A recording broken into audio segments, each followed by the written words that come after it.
Today, I'm going to tell you exactly how 2025 fantasy drafts are going to go in the first round, all right? The first 12 picks, full PPR. And I need to remind you, I'm going to have to remind you 50 times in this video. This is not my rankings. This is not how I would rank these players. This is how I'm going to predict the first round is going to go. Again, in full PPR, we're talking about here, all right? So we're going to start right off the rip at the 101. And this will cycle between three players, I think.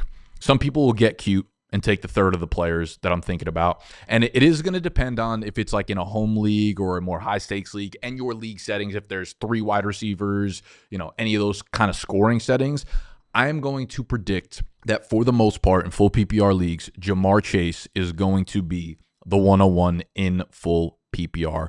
Triple Crown winner. We'll have to see what happens with T. Higgins. Could open up more targets. The one thing that could possibly, hurt his statistics a little bit. I mean, the dude's in the prime of his career, probably at the younger end of the prime of his career. So there will be no real fall off outside of injury here. Like that defense, if they go crazy heavily investing into it and then end up not needing to throw the ball as much, like Joe Burrow's averaging 50 passing attempts a game. T. Higgins missed, 4, 5, 6 games.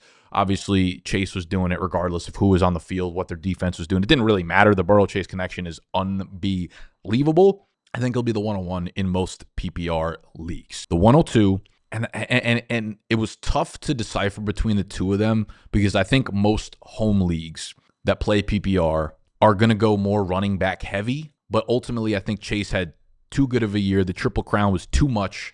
But Saquon's going to be the 102 here, all right? You talk about Philly's offense. You talk about the run blocking unit that they have there. You put him in the best situation of his career, and Saquon pops off for over 2,000 rushing yards. This was with Jalen Hurts, scoring 17, 18, and the quarterback position scoring almost 20 rushing touchdowns on the year. He still gets it home, breaking off 60, 70-yard touchdown runs on the weekly here. All right, so in PPR, I think people might side with Chase as the 101.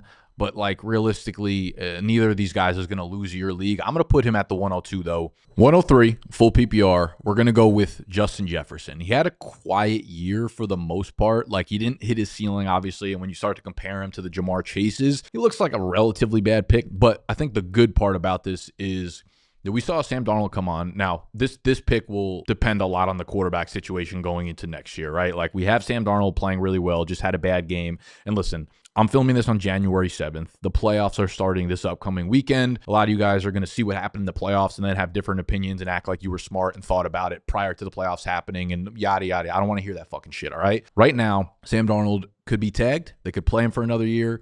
They could sign him to a contract. I kind of feel like they should bring Darnold back. I know he's had his low points, but he's been great all season, and he's been great for these wide receivers and these weapons, and you're seeing Jefferson kind of go crazy over the last half of the season now that Hawkinson's healthy, now that Addison's exploding.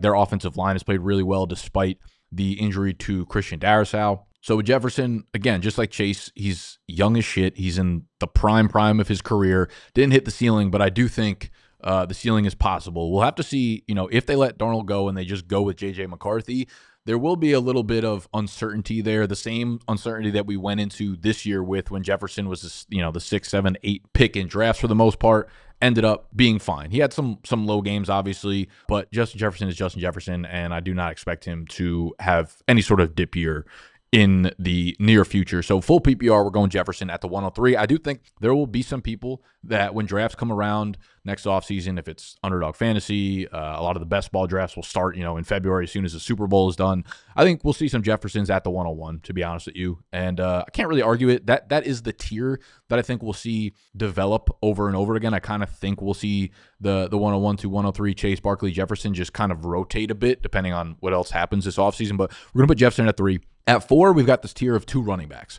I have Bijan at 4. I think Bijan is starting to look the part of the absolute workhorse that we imagine going into the year. Over the first 9 games of this season, Bijan had just a single game over 19 carries. Over the last 8 games of the season, he had over 20 carries in 6 of those 8 games. And we talk about when Michael Penix came on. This is obviously where a lot of the upside comes in with the Falcons offense, with Bijan Robinson.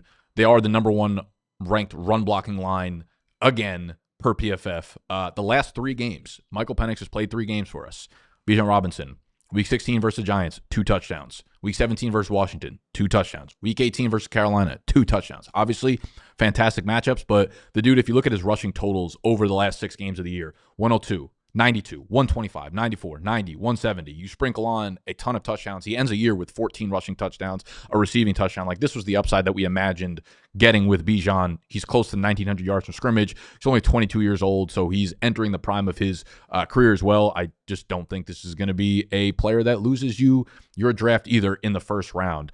Hard to imagine that he has the same upside because he doesn't really like provide that breakaway play mentality that like Saquon does or any of the wide receivers do that can just kind of take it 70 yards to the cribbo. Bijan is not that type of explosive player. He does need to get a ton of volume, which he got. He got over 360 touches this year, but he doesn't really give you that like 60, 50 yard play touchdown upside. So he does need to get that, that 20 carries a game in order for him to hit that upside. But you can kind of see the coaching staff leaning more and more into that as the years progress. And I imagine that will be a big part of the game plan next offseason. So as long as Michael Penix does not just completely sour and go spoil here, Bijan will be a really, really high floor, really good ceiling player as well. Algier will be back next year. He's on the last year of his rookie contract, but that's not something I feel like we need to really factor in here because we saw, again, down the stretch, Bijan averaging over 20 touches a game second half of the year. They know that that is the formula for success here. All right, let's move on to number 5. And I think you can make the case that this guy's going to continue to rise as the playoffs go up, and that's, Jahmyr Gibbs. Jahmyr Gibbs is just regardless of David Montgomery, man, like what we've seen over the last 4 games since David Montgomery's been out is like some of the most elite fantasy production ever, right? We're talking about 24 touches a game, 143 yards from scrimmage per game since DeMont has gone out. He scores touchdowns regardless if DeMont is there or if he's not. The dude is averaging 20 PPR points per game while playing 55% of the snaps. Like there were damn near full quarters of Lions games where Gibbs does not see the field because it's all David Montgomery for a 9-minute drive. And then finally he steps foot on the field. Like the situation is insane. And again, like coming off of this week 18 game versus the Vikings, that moved him up from, I think, again, this is not my rankings. These are me projecting how draft orders will go next year. That game itself, you're talking about 45 PPR fantasy points in this last game. You continue to see him without DeMont, and you continue to say to yourself, how do they not let this dude take over that workhorse role? He will be one of the biggest beneficiaries of a playoff run here. If he continues to separate from where DeMont is in the pecking order, right? If the touches continue to be, 20 to 14 or something in favor of Gibbs, he will continue to move up and up draft orders next season. Overall, though, even if DeMont's back, I mean, how can you argue against him being a top 5 pick next year?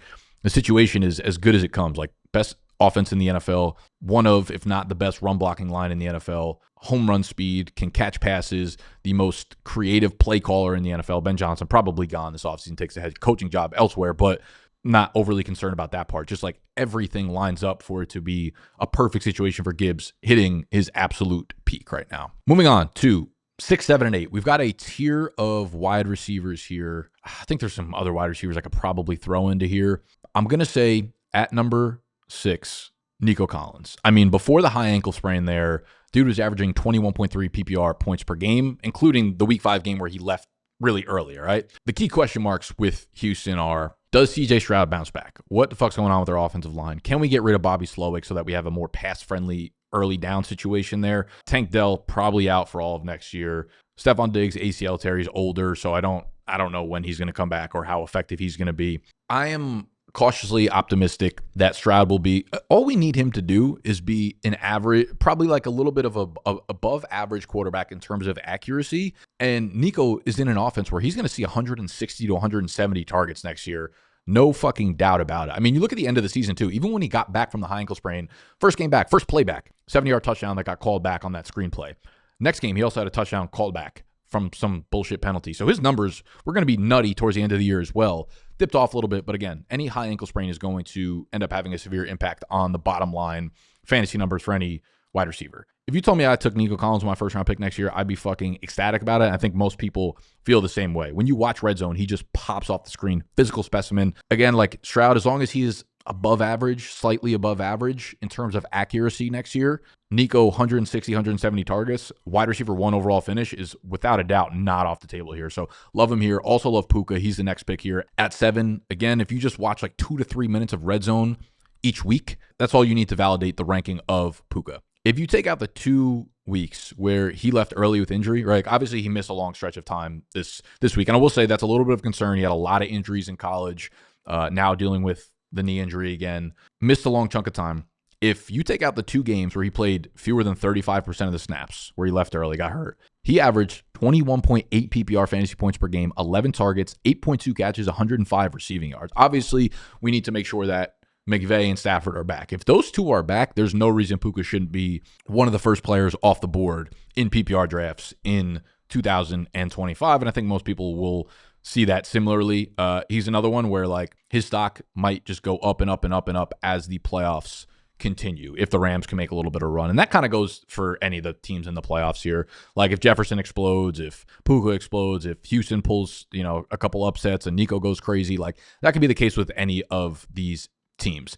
Cannot be the case with CeeDee Lamb, who I have as number 8. And I think this will be a case of people getting bored of CeeDee Lamb a little bit, coming off of like the mundane year where he's no longer like the shiny new toy. And I think if you drafted him this year early, you're obviously disappointed because he was like a top 1, 2, 3 pick going into the year. I think he ended up not really like swallowing your team whole because Dak obviously got hurt. He ended the year on the IR, CeeDee, and Cooper Rush came in and filled in adamantly, right? He had that first bad game, but after that, he was fine for CeeDee, and I think he was good enough to keep CeeDee in your lineup easily and honestly make your lineup good. So my biggest question with Dallas is like, is their offense still potent? They definitely need some retooling in the weapons group. Is Dak back to full strength? Their offensive line isn't as good as it was in previous years. So like CeeDee, I kind of look at the same as Nico, right? They both have good quarterbacks, above average quarterbacks. If not in their, when they're playing at their best, great quarterbacks with a ton of accuracy and not a lot of weaponry around them. Both of them, if you told me they got 175 targets next year, wouldn't be surprised. If either of them ended up as the wide receiver 1 in fantasy next year, wouldn't be surprised. But this prediction of where he goes behind Puka and Nico is more as of a result of uncertainty of injuries there in Dallas, plus like he's no longer, again, this shiny new toy where we have other wide receivers kind of emerging here. When we want to talk about shiny new toys, number 10, achane. All right, Miami running back, unbelievable year for him. Anyone that invested heavily into him in the 2nd, 3rd, 4th round, whatever, paid back in dividends here. Now, a little bit tricky because obviously a lot of moving parts in Miami. Is Mike McDaniel back next year? The defensive game plan against them was just cover 2, shells up top. Do not let Tyreek Hill or Jalen Waddle beat us deep. And it ended up transforming this offense because of the way, and defenses played Miami at the single highest rate of cover 2 in the NFL by over 10% more than the next leading team seeing cover 2. And it led to a 6.1 ADOT, average depth of throw, which was dead last in the NFL. And I tweeted this out a couple of days ago. Tua, when you look at his ADOT, year by year by year, has been significantly dipping. And it's obviously a product of them seeing the McDaniel offense, Tyreek Hill getting open every 5 seconds down the field, them adjusting that way. What that led to was Achane having a ridiculous receiving season. He led all running backs in receptions with 87 and receiving touchdowns with 6 of them, tied Rashad White. But he was 22nd in carries, right? And this team, they couldn't get shit going on the ground last year. What's crazy, last year, 53.4% of Achane's rushing yards came on breakaway runs. So of runs that were 15 yards or longer last year, over 53% of his overall rushing yards came on those plays this year. And that was by far and away the highest in the NFL. This year, that number dipped from 53.4% down to 24.2%. He had fewer 10 and 15-yard runs this year than last year, despite having almost double the amount of carries this year. So Achane became like their top weapon through the air in 2025.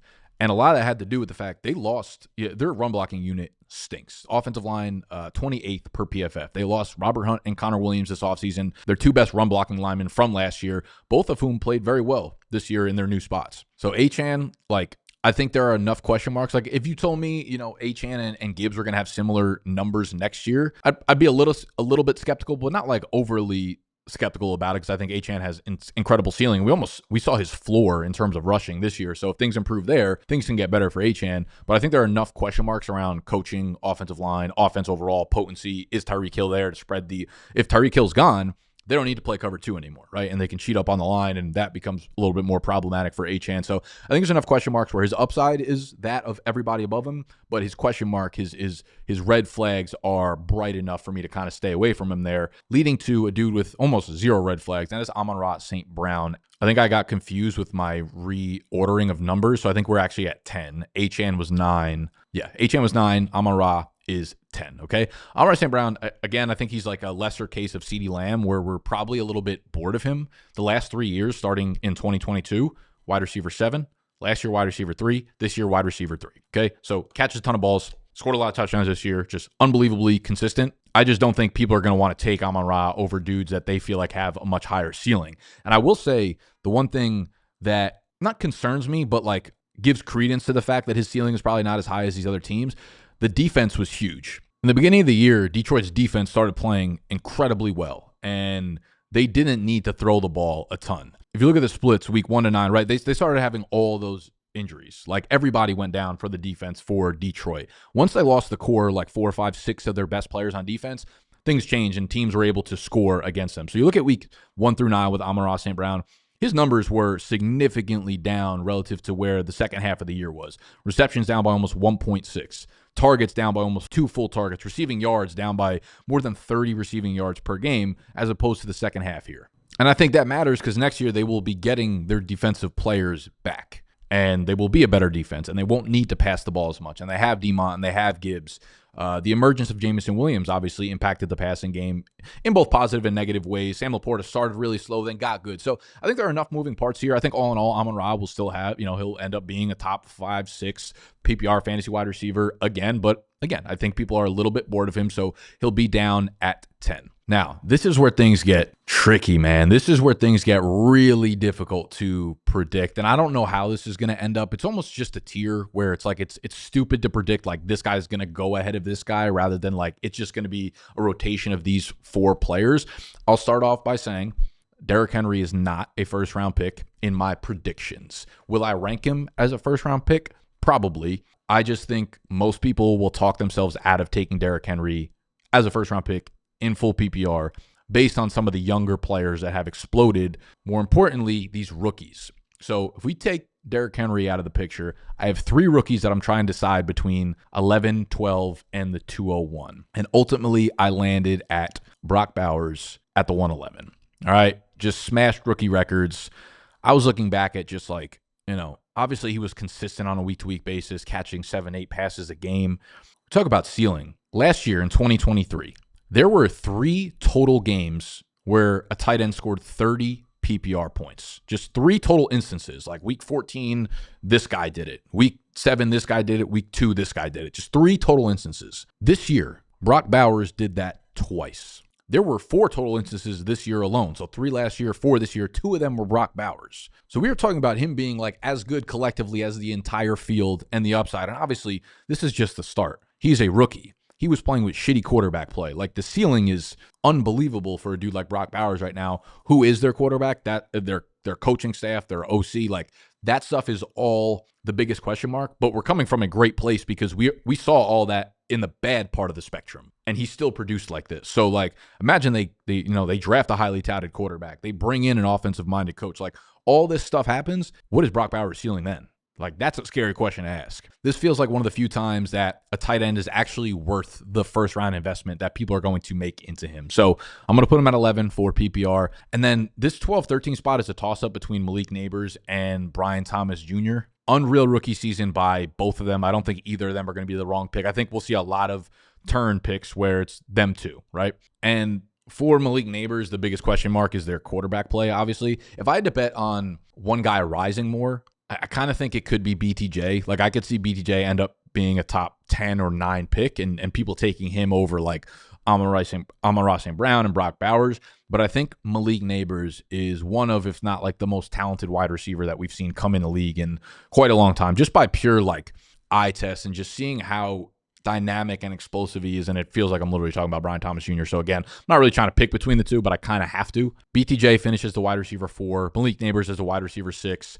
I just think Malik doing it with, obviously BDGE did it with Mac Jones too, but Malik was doing it with Daniel Jones and Tommy DeVito and like these Drew Lock and like unbelievably bad quarterbacks. Nabers finished incredibly strong, started off really, really well. Scored 3 touchdowns in their first 3 games, had an 8-game window where he didn't score a touchdown. Then he scored 3 touchdowns in their final 3 games. So, like, I don't know. I try to ask myself, if Marvin Harrison Jr. had the year that either of these guys had, Marvin Harrison Jr. would be the 101 in Dynasty for the next decade. I'm going to go Malik because me personally, I think Malik's a little bit more talented than Brian Thomas Jr. That's a subjective opinion, but you guys can go either way. I'd be fine with either of them at the turn here, but ultimately, I'm going to go Malik 12 and then BTJ at 13. All right, whatever. That's how I see the first round of 2025 fantasy drafts playing out. You know, if you want more content throughout the offseason, we also have a Dynasty channel, right? So if you're new to Dynasty, we're also setting up leagues for you in our Discord, but we have a lot of content going out about it. So if we're talking about Dynasty, you can see where we have Marvin Harrison Jr. ranked relative to Malik Nabers, Brian Thomas Jr., those types of things. We will start ramping up content over the next month and then full speed ahead going into draft season. So if you're interested, new to Dynasty, go check out that. We will link it down below. Join the Discord where we will be setting up Dynasty leagues for y'all. All right, I'm out of here. Smoochies.